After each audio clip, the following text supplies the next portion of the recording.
안녕하세요. 오마이뉴스 김병기 기자입니다.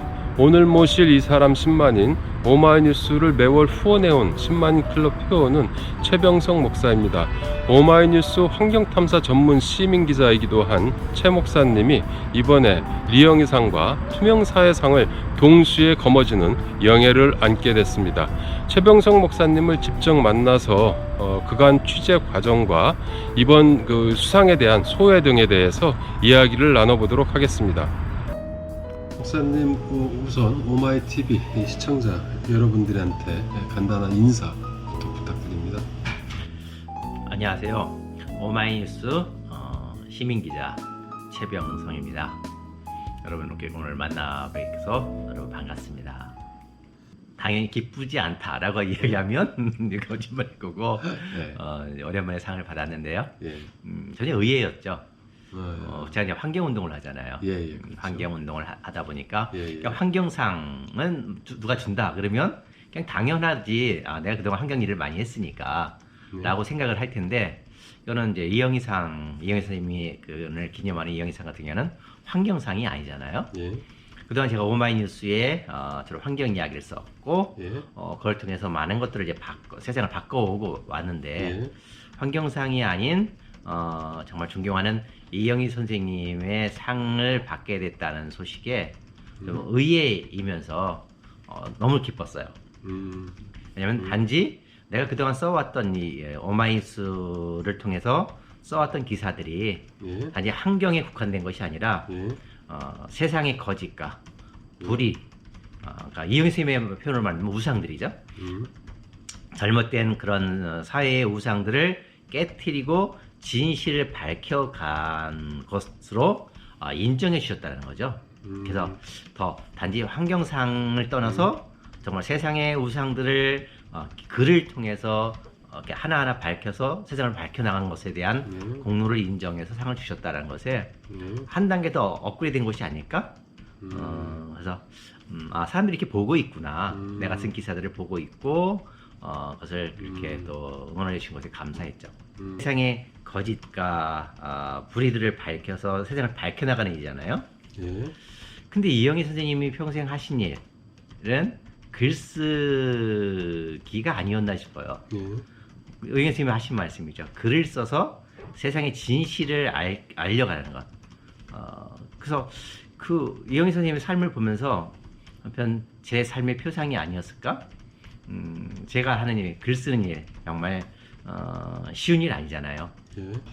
그래서 이영희 선생님 하신 말씀이 늘 기억을 해요. 글을 쓰는 것은 고통이다. 고통이 따르지 않고선 진실을 밝힐 수 없다라는 거.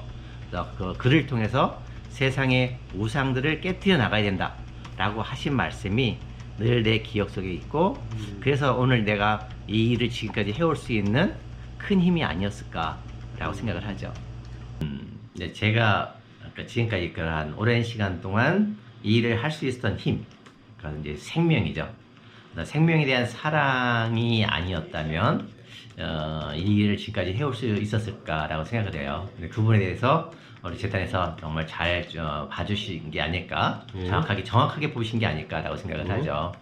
그래서 많은 사람들이 저한테 싸움뿐이라고 이야기를 하죠. 근데 저는 싸움을 한 게 아니라 생명을 사랑했기 때문에 그것을 전 늘 이렇게 이런 말을 하잖아요.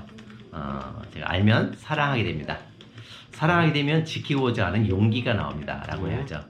사랑했기에 그것들을 지키고자 하는 용기가 내게 있지 않았을까? 내가 아무것도 아니고 한 개인인데 정말 어떤 뭐 재벌과 기업의 그다음에 정부에 대해서 이런 것을 해낼 수 있었던 것은 바로 생명에 대한 사랑이었기 때문에 상대방이 얼마나 크든 간에 겁내지 않고 싸워서 이런 결과들을 가져올 수 있었다라고 할 수 있는 거고요. 그 중에 제일 힘든 일, 거기엔 들어가지 않았어요. 수상 선정 사유엔 들지 않았지만 바로 검사가 내게 징역 5년을 구형했던 사건이었죠. 주목도 받지 못하면서 내게 거의 한 4년 정도란 긴 시간 동안 저를 피말리게 했던 사건이었죠. 제가 용인에 이사 오면서 초등학교 앞에 난개발 예. 초등학교 앞산을 깎고 뭐 이제 콘크리트 혼화재 연구소가 들어서는 시설에 대해서 예. 그 잘못을 지적한 거에 대해서 뭐 검사가 징역 5년을 내려서 4년이란 긴 시간 동안 그 소송과 재판 속에 시달려 왔던 일들이 가장 끔찍하지 않았을까. 정말 가장 힘든, 가장 작은데 가장 집요했고 가장 끔찍했던 시간들이었다 라고 생각할 수 있어요. 근데 그로 인해서 어떤 난개발, 국토의 난개발이라는 것에 눈을 떴고 용인시의 난개발 정책을 바꿔내고 경기도에도 난개발 정책을 바꿔냈고 그다음에 많은 그 도시 정책을 볼 수 있는 눈이 열린 것이 아닐까. 힘든 시간들이었지만 그렇지만 많은 또 굉장히 많은 숲을 지켜낸 용인시와 경기도 그다음에 그때 많은 숲을 지켜낸 큰 성과를 가져왔다라고 할 수 있죠. 사실은 제가 환경운동을 한다라고 생각을 못했죠. 좀 더 하나님을 깊이 만나고 싶었다. 그래서 강원도 영월 서강에 들어갔던 거고. 근데 거기에 몇 년 후에 그 영월 군수가 쓰레기 매립장을 짓게 됐다 해서 이제 그때부터 제 인생이 바뀌었죠. 영월 서강을 지켜냈고 제가 지켜낸 그 서강이 2015년 세계 람사르 습지에 등록이 됐죠. 그러니까 내가 지켜낸 강이 세계에서 인정한 람사르 습지에 등록이 됐다는 것은 정말 인생에 굉장히 큰 보람이 있겠죠. 거기에 또 하나 서강의 한반도 지형 교과서에도 실렸고 애국가에도 나오는 한 장면이죠. 서강이 이렇게 돌아가는데 우리나라 지도 모양을 닮은 한반도 지형 그걸 제가 최초 발견해서 공개했죠. 그래서 그게 국가명승 제75호에도 등록이 됐다. 그러니까 좀 한 어마어마한 사건인 것 같아요. 내가 찾아낸 한 지형이 국가명승 제75호가 됐고 수많은 사람들이 찾아오는 관광지가 됐고 영어를 먹여 살리고 있는 관광 자원이 됐다. 제게는 돌아온 건 아무것도 없지만 하나의 큰 보람이 있지 않을까. 그 후로 이제 쓰레기 시멘트를 문제를 해오고 있죠. 지금까지도 2006년부터 지금까지 우리가 살고 있는 집이 쓰레기로 만들어진다. 그래서 발암물질 공간 중금속이 많고 수많은 쓰레기들로 우리가 알지 못하는 왜 우리 아이들이 아토피가 많을까? 라는 문제를 계속 파헤쳐 가고 있고요. 2009년도에 2008년, 2007년, 2008년 굉장히 국정감사, 환경국정감사 때 굉장히 큰 이슈를 끌어냈고 감사원 감사까지 끌어냈죠. 그럼 거기서 완전히 종집을 찍을 수 있는 기회가 있었는데 2009년에 이제 이명박 정부가 들어서면서 4대강 사업이 터졌죠. 그다음에 그 4대강 사업을 하느라고 그 좋은 기회를 이제 매듭을 쓰레기 시멘트 매듭을 못 짓고 지금까지 왔고 저도 그때부터 2009년부터 4대강 사업에 올인했죠. 쓰레기 시멘트는 언젠가는 다시 할 수 있지만 강은 한번 훼손되면 돌이킬 수 없으니까 그때부터 사람들이 저한테 4대강 전도사다 라고 할 만큼 4대강 현장을 매일 가서 누볐고 사진을 찍고 조사하고 글을 써가면서 4대강에 대해서 전국에 글을 쓰고 강연을 하면서 4대강의 잘못을 알려왔죠. 그 후로 또 난개발 아까 말한 그 초등학교 앞에 그 콘크리트 혼화재 문제를 지적하면서 난개발 이슈를 제가 하게 됐었고 또 이제 작년에 저기 했던 것 같아요. 그 이제 갑자기 작년 4월 5일 날 산림청에서 그 우리나라 숲은 늙은 숲이야. 그래서 탄소를 흡수 능력이 떨어져. 탄소를 흡수 능력이 떨어지는 늙은 나무는 베어내고 어린 탄소를 흡수 많이 하는 어린 나무를 심어야 돼라고 하면서 30억 그루 심기를 들고 나왔죠. 그건 아무리 생각해도 잘못이었거든요. 그건 나무 팔아먹는 장사였다. 숲을 파괴하는. 그래서 그 진실을 작년에 밝혀내기 위해서 제가 열심히 뛰었고 전국의 벌목 현장들을 다 사진을 찍고 공개하면서 발칵 뒤집혔죠. 그래갖고 산림청이 생긴 이후로 그렇게 혼난 적이 없었고 산림 정책이 지금 개선안들을 만들어가고 있다. 근데 아직까지 산림청이 제대로 된 개선안이 아직 안 나온 것 같고요. 그래서 내년에는 제가 정말 그 산림청을 제대로 만들어내기 위해서 내년에는 집중해서 산림 정책에 대해서 집중적으로 벌목과 조림과 산불에 대해서 집중적으로 파헤칠 예정으로 하고 있습니다. 지난 문재인 정부에서 가장 큰 실패된 정책이 바로 태양광 풍력, 신재생 에너지라는 이름으로 산림과 바다를 너무나 심각하게 파괴해 왔다라는 거예요.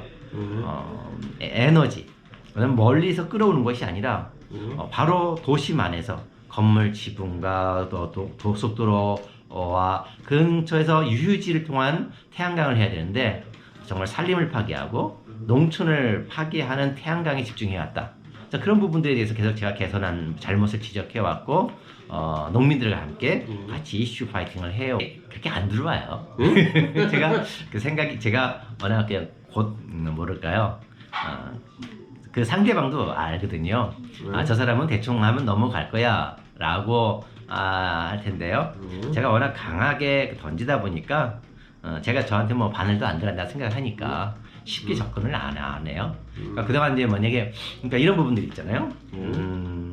제가 이제 작년에 그 20년 만에 영월 서강을 다시 또 지켜냈잖아요. 네, 그렇죠. 20년 전에 서강을 지켜서 한반도 지형을 찾아냈는데 20년만 재작년에 또다시 서강에 쓰레기 매립장이 들어온다고 이야기가 든 거예요. 이번에는 20년 전엔 영월 군에서 쓰레기 매립장을 만들자고 했는데 이번에는 쌍용 시멘트가 쌍용 CN이나 쌍용 양해라고 했죠. 쌍용 양해가 쌍용 CN이 바뀌었는데 서강변에 자기들이 60년 동안 파먹은 광산 폐강산에 우리나라에서 두 번째로 큰 산업 폐기물 매립장을 만들겠다. 그럼 거기서 매립장 만들면 어떻게 돼요? 그냥 물 새면 그냥 그것이 서강을 통해서 남한을 통해서 서울과 경기도 모든 시민들 식수가 위험되는 거거든요. 근데 거기 석회암 단지잖아요. 60년 동안 돌을 파먹은 석회가 광산이야. 물이 줄줄 새요. 그걸 이제 드론을 찍었어요. 그랬더니 재작년 54일간의 장마가 있었던 그 많은 비가 단 며칠 만에 새 나간 거예요. 그래서 이게 드론의 힘이었죠. 드론의 힘. 그래가지고 이제 그거를 이제 막아냈는데 그 허가만 나면 그게 허가만 받으면 쌍용 CN이가 증권가에 뭐 어떤 소문이 들었었냐면 1조 5천억을 받고 팔려고 했다라는 거예요. 요즘 그 코로나 때문에 폐기물 문제가 심각하잖아요. 근데 그걸 날려버렸죠. 또 작년에 제가 기사 쓴 게 하나 있죠. 경남 진해항에서 진해화학 이제 부도가 났던 진해화학이 그 인산석고는 그 이제 인광석에서 비료를 만들어서 인을 빼내고 나면 그 뭐가 남아요? 그 이제 인산석고라는 게 남는데 거기는 라돈이 많거든요. 근데 처리를 할 수가 없어. 그것이 필리핀으로까지 보냈는데 거기서 적발돼서 다시 밖으로 왔어요. 그래서 우리나라 다시 밖으로 온 게 이제 또 삼척에 있는 삼표 시멘트로 들어갔어요. 근데 그게 저한테 이제 제보가 들어왔죠. 그래서 진해항에 가서 거기서부터 차를 5시간 40분 동안 추적을 해서 삼표 시멘트까지 들어가는 걸 이제 추적을 했죠. 30만 톤이 거기 남아 있었는데 30만 톤을 처리해 주는 값으로 이제 500억을 받기로 한 거죠. 저한테 걸려서 결국은 500억이 날라갔죠. 또 우리나라 시멘트 공장들이 우리 남한 돌고 있는 석탄재를 일본서 가서 가져와. 일본에서 쓰레기 처리비를 톤당 5만 원을 준다고. 그거를 제가 이제 막아냈죠. 그러니까 연간 시멘트 공장들이 그걸로 해서 버는 돈이 수백억씩 되거든요. 그러니까 공돈이지. 시멘트를 만들어 팔아서 버는 돈이 아니라 쓰레기를 가져와서 버는 쓰레기 처리비로 일본에서 받은 돈만도 수백억씩 벌고 있다. 근데 이제 그게 2023년 내년부터는 환기부 전면 수입 금지시키기로 했습니다. 그래서 정말 이런 일들, 그러니까 저한테는 돈이 안 생기는데 상대방 재벌들에게는 수백억, 수천억, 수조원의 돈을 그건 손해가 아닌 거죠. 당연히 하면 안 되는 잘못인 거죠. 그것들을 불법적인 돈을 잘못된 수익을 얻지 못하게끔 해오고 있죠. 그래서 제 주머니는 안 생기고요. 근데 만약에 적당히 타협하면 뭐 생길지도 모르겠죠. 그대에게 어마어마한 큰 돈이니까. 그렇지만 결국 제게 타협이란 부분은 없지 않을까. 아닌 건 아닌 거고 옳은 건 옳은 거다 라고 그렇게 가고 있습니다. 모든 게 다 소송에 걸리지 않았나 싶어요. 처음 시작했던 영월 서강 문제도 고발돼서 주동자 주범이다 라고 해서 모든 걸 검찰이 저에게 다시 집어 넘어가기 위해서 저에게 했었고 제가 이야기하는 겁니다. 쓰레기 시멘트도 시멘트 공장들이 그것도 우리나라 시멘트 공장이 8개 회사거든요. 8개 회사 전체 회장들이 연합으로 해가지고 그 저를 농양 시멘트의 7회사가 해서 저를 고발해 갖고 뭐 그것도 당연히 이제 이겨냈고요. 뭐 그다음에 난개발 이렇게 계속 해갖고 지금 또 다음 주에도 소송이 시작됩니다. 고발건도 하나 지금 진행되고 있고. 이영희 선생님이 이런 말씀하셨어요. 내 글쓰기의 90%는 자료 찾기라는 거죠. 자료 수집이었다. 내 글쓰기의 90%의 그 모든 것들은 자료 수집이었다라고 했는데요. 바로 저도 거기에 있지 않을까 싶어요. 저는 신학을 전공한 목사잖아요. 그런데 제가 하는 건 신학도 제대로 몰라. 근데 제가 하고 있는 것은 뭐예요? 쓰레기 시멘트, 뭐 난개발, 산림 문제, 뭐 새만금 문제, 수많은 다양한 분야의 문제들이잖아요. 제가 어떻게 알겠어요? 그걸 어중간히 이제 기사를 썼다가는 바로 이렇게 소송이 들어오죠. 고발이 들어오고. 근데 제게 들어올 소송과 고발에서 이기려면 어떻게 해야 되냐면 명확한 근거들, 팩트들, 그다음에 정말 적의 숨통을 끊어놓을 수 있는, 이길 수 있는 팩트가 필요하잖아요. 그러려면 어떻게 되냐면 현장이 필요하죠. 그래서 현장을 가서 조사하고, 두 번째는 바로 이 자료입니다. 숨겨진 자료들. 근데 만약에 옛날 같았으면 이 일을 제가 이만큼 못했을 거예요. 근데 지금은 인터넷 세상이라는 거예요. 모든 자료가 다 인터넷 안에 들어있다는 거예요. 정보의 바다 인터넷 안에 검색만 하면, 정말 검색어만 잘 던지면 수많은 사이트들에 숨어져 있는 놀라운 보고서들을 찾을 수 있다. 그것들을 찾아서 정말 머리 파매고 싸매고 공부해서 하나하나 끄집어내면 그걸 엮어내는 거죠. 그러니까 제가 하는 역할은 그거 같아요. 이영희 선생님 말씀하신 것처럼 그 숨겨진 진실을 찾아서, 그건 저는 진주라고 이야기해요. 진주를 찾아서 하나의 기사를 보석으로 엮어내는 작업들. 그게 제 기사였지 않았을까? 백전백승할 수 있는 그 힘은 바로 진실 찾기에 있었다. 자료 찾기에 있었다라고 할 수 있죠. 그러니까 단체가 아니니까, 만약에 내가 단체를 만들어서 단체를 운영하면 그것보다 차비라든지, 최소한의 차비라든지, 아니면 월급이라도 이렇게 할 텐데요. 그냥 시작부터, 애초에 시작부터 20년이 넘은 지금까지도 그냥 혼자 해 가고 있는 것 같아요. 많은 사람들이 그게 왜 혼자 하냐라고 이야기를 해요. 근데 뭐 독불 장군이라고 뭐 또 이런 얘기는 없어요? 독불 장군이라고. 근데 그건 뭐 혼자 어차피 그거 뭐 하는 거 미디어가 있으니까 그냥 가능해요. 많은 사람들이 제게 붙여준 별명 중에 하나가 1인 군대라고 이야기하잖아요. 한 사람이지만 군대가 모여서 하는 일보다 더 많이 한다. 조직과 단체를 가지고 이 일을 하려고 하면 늘 걸리는 부분이 많이 있죠. 근데 바로 세상이 바뀌었다라는 거예요. 지금의 가장 큰, 오늘 이 시대에서 가장 큰 힘은 뭘까? 조직이 아니라 미디어라는 거예요. 인터넷이라는 거죠. 인터넷이 가지고 있는 놀라운 힘, 그 인터넷이 가지고 있는 놀라운 폭발적인 힘을 이용할 수 있어야 된다라는 건데, 제가 한 개인이지만 오늘 이렇게 많은 일을 할 수 있었던 것이 바로 이런 글쓰기를 통한 미디어를 이용하는 것. 그래서 이런 일이 가능했는데, 사람들이 혼자 어떻게 하냐라고, 그래서 혼자 어떻게 하냐라고 하지만 뭐 혼자 하니까 뭐 많은 돈이 안 들고, 그리고 굉장히 빠르게 움직일 수 있고, 내가 하고 싶은 일들을 할 수 있다. 그게 가장 큰 장점이 아닐까 싶어요. 그래서 혼자 여전히 시작부터 지금도 여전히 외로운 혼자의 싸움이지만, 그냥 혼자는 아니다. 내게 미디어가 있어서. 그래서 저 같은 그런 미디어 전사들이 많이 나왔으면 좋겠다라고 생각이 들어요.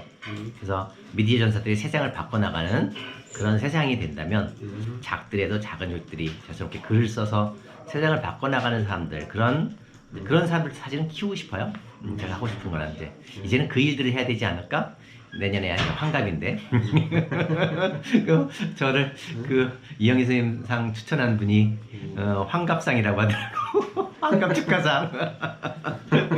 옛날엔 그런 생각 가끔 한 적이 있어요. 내가 왜 일을 할까? 그만두고 싶다라는 생각을 옛날에 했는데 지금은 안 해요. 옛날에는. 이영희 선생님이 이런 말씀을 했어요.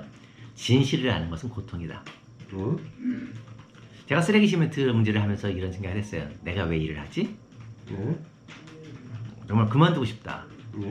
그 상대방은 어마어마한 재벌들이잖아요. 재벌이 하나도 아니야. 쌍용, 현대, 한일, 아세아, 성신, 한라, 정말 재벌들이잖아요. 나는 아무것도 없어. 돈도 없고, 가진 것도 없고, 조직도 없고, 아는 것도 없고. 근데 제가 그 싸움을 하고 계속 해나가면서 포기하고 싶을 때가 많았죠. 근데 누구도 관심을 갖지 않아. 어느 환경단체도. 그리고 이 문제는 너무나 공부글로 많이 필요해. 정말 자료 싸움. 워낙 수많은 그 대기업의 시멘트라는 거기 감춰진 어마어마한 진실들은 하나하나 다 입증해내려면 자료 조사와 자료가 어마어마하죠. 지금도 제가 지금 이제 후속책을 쓰고 있는데 그 찾아낸 자료, 이제 프린트해낸 자료가 얼마큼 되냐면 제 키의 2배가 넘어요.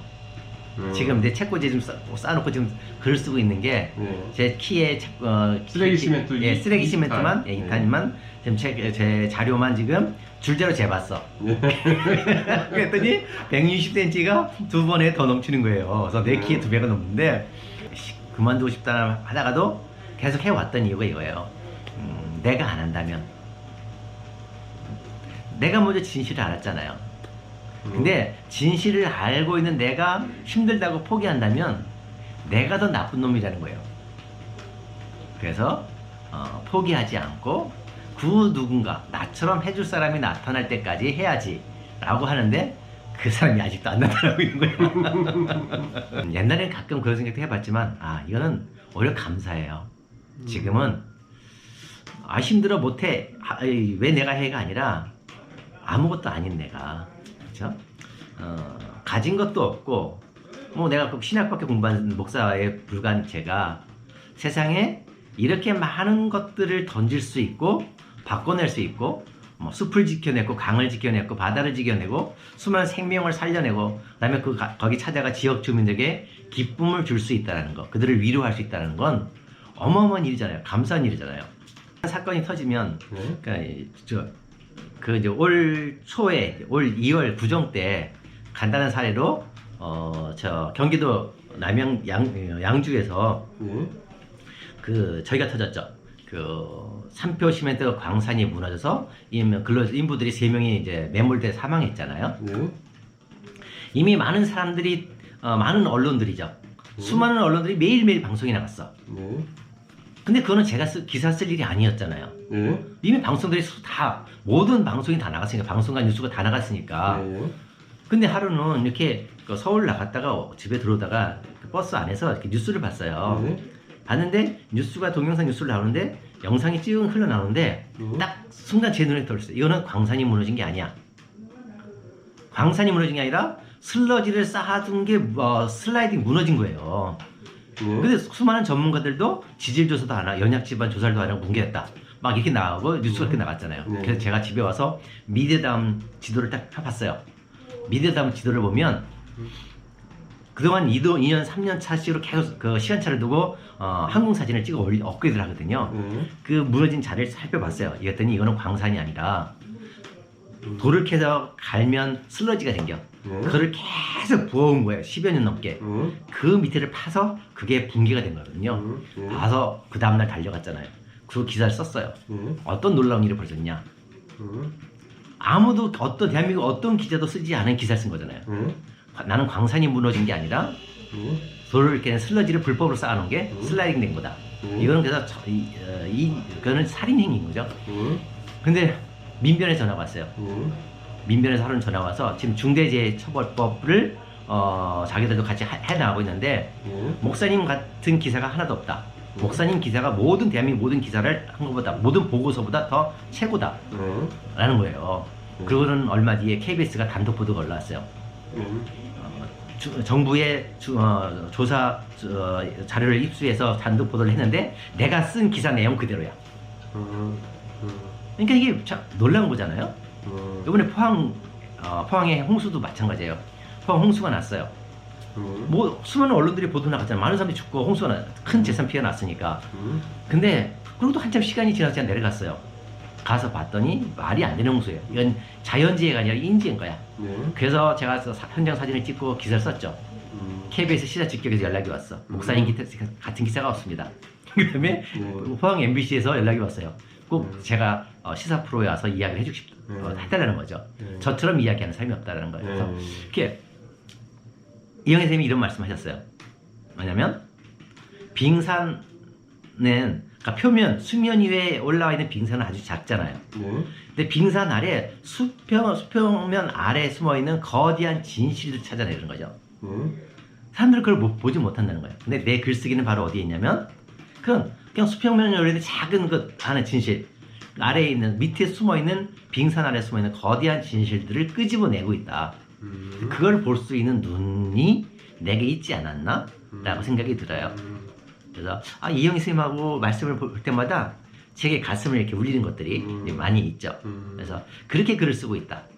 아무것도 아닌 거에서 진실을 찾아내고 거기에 숨겨져 있는 거대한 광맥들을 찾아서 세상의 부패들을 끄집어내고 있는 것이 내 글쓰기다. 예. 다윗의 물맷돌이다.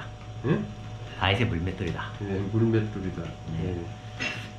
다윗이 이제 전쟁터에 형들의 안부를 물어서 나갔잖아요. 어린 소년 다윗이 전쟁에 나갈 의무도 없었고, 그 다음에 책임도 없잖아요. 저도 목사야. 나는 내가 교회만 잘하면 돼요. 목사니까. 환경운동 저한테 주어진 일이 아니거든요. 세상의 일들 근데 다윗이 분노를 할 줄 알았어요. 골리앗 앞에 아무도 다 겁먹고 나서지 않으니까 다윗이 나가는데, 근데 다윗에겐 전쟁에 어울릴 만한 그 칼과 창이 없었거든요. 딱 하나 가지고 있었던 거는 그냥 물맷돌. 그래서 물맷돌이죠. 그런 물매는 사람을 죽이는 살상 무기가 아니잖아요. 그러나 거기에 강력한 본인이 늘 익숙했던 기술이 힘이 담겨지니까 아무도 감당하지 못하는 골리앗을 물리쳤던 것처럼 내게 단체라는 것이 없고 내게 돈도 없고 내게 어떤 말을 혼난 삶도 없고 아무것도 없지만 난 글 하나. 글은 내가 정말 거기에 내 모든 힘을 다, 내 모든 거를 정말 진액을 뽑았죠. 진액을 다 해서 담아서 세상을 향해 던지면 세상의 어떤 골리앗도 정말 무너뜨릴 수 있는 정말 핵폭탄이다 라는 거죠. 그래서 글쓰기는 내게 세상의 모든 악을 세상의 우상들을 무너뜨릴 수 있는 내 물맷돌이었다라는 거. 운동한다고 생각 안 해요. 저는 환경운동을 하지 않아요. 사람들이 저한테 환경운동가다라고 이야기를 해요. 근데 지금도 내가 환경운동을 생각하지 않고요. 저는 생명을 지키는 사람. 근데 성경에 이런 이야기가 나오거든요. 창세기 1장 1절에 하나님이 태초에 천지를 창조하셨다. 많은 기독교인들이 하나님은 창조주다라고 이야기를 하면서 하나님 만드신 이 세상을 지키려고 하는 일을 안 해. 많은 기독교인들이. 만약에 창조주를 제대로 믿는다면 이 일을 하는 것 당연히 목사가 해야 될 일 아닌가 싶어요. 많은 사람들이 착각하는 게 목사님 교회가 어디예요? 라고 먼저 맨날 물어봐요. 그럼 제가 요즘 하는 말 있죠. 저는 대한민국 교회 담임 목사. 대한민국 교회 담임 목사. 그러니까 누가 나를 대한민국 교회 대한민국 교회라는 것도 없고 거기에 나를 담임 목사 인정해 주는 것도 없지만 내 자칭 대한민국은 전부 다 내 거야. 그래서 대한민국의 모든 아픔들은 내가 해야 될 의무가 있는 거고 책임이 있는 거예요. 그래서 누가 시키지 않아도 어디에 무슨 문제가 있다 그러면 저 강원도에서부터 전남 저 완도군 아니면 저 울진이거든 어디든 달려가서 기꺼이 내가 일을 하는 거죠. 그래서 대한민국 담임 목사가 결국 신방 가는 거죠. 응? 대한민국 곳곳에 구석구석에 신방을 가는 거고 그것이 내 일이다 라고 할 수 있지 않을까. 그래서 목사로서 나는 이 세상 자체가 하나님이 아름답게 만드셨다라고 하는 이 세상 자체가 내 교회다.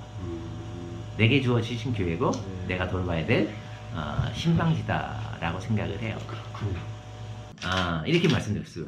사진을 배우지 않았어요. 그 다음에 글쓰기도 배우지 않았어요. 글쓰기 교육도 받아본 적이 없어요. 단지 이건 해야 되는 일이야 라는 거 하나만으로 오늘 이렇게 열심히 기사를 썼고 거기에 많은 반응을 가져왔고 이렇게 오늘 상까지 받게 되는데요. 시민기자 오마이뉴스가 만들어내는 이 시민기자라는 것은 정말 세상의 혁명이다라는 거죠. 그래서 우리 지금 오마이뉴스 기사를 쓰고 있는 많은 시민기자 여러분들께 여러분도 저처럼 할 수 있다.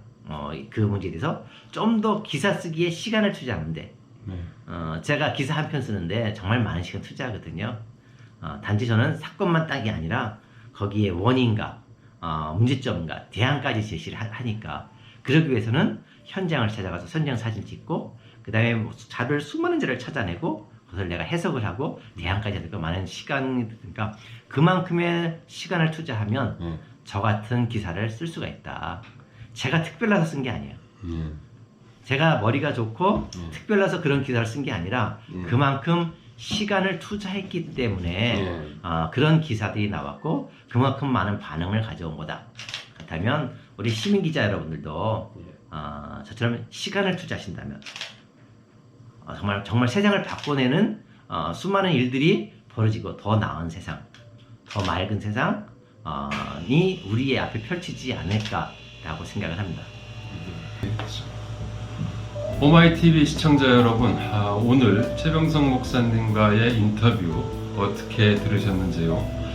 저는 항상 최 목사님을 뵐 때마다 직업 기자인 게 부끄러운 이런 심정이 듭니다. 워낙 최 목사님이 탁월하고 가공할 만한 이 파괴력을 가진 기사를 많이 써왔기 때문에 한편으로는 이제 부러운 마음도 들거든요. 그런데 오늘 역시 최 목사님하고 인터뷰를 하면서 시민 기자의 힘, 오마이뉴스 시민 기자의 힘을 또 새삼 느끼게 됐습니다. 최 목사님 마지막으로 오늘 이 시청자 여러분들한테 한 말씀 해주시면 어떻겠습니까? 여러분 오마이뉴스가 있다는 것은 제게 정말 큰 힘이고요. 오마이뉴스가 세상을 바꿔가는 큰 물매들다라고 생각합니다. 여러분 계속 오마이뉴스 응원해 주시고 또 오마이뉴스 10만인 클럽 많이 오마이뉴스가 더 힘써지려면 많은 10만인 클럽에 가입을 해서 함께 해주셔야 되지 않을까라고 생각합니다. 그래서 여러분 함께 해주신 여러분 감사드립니다.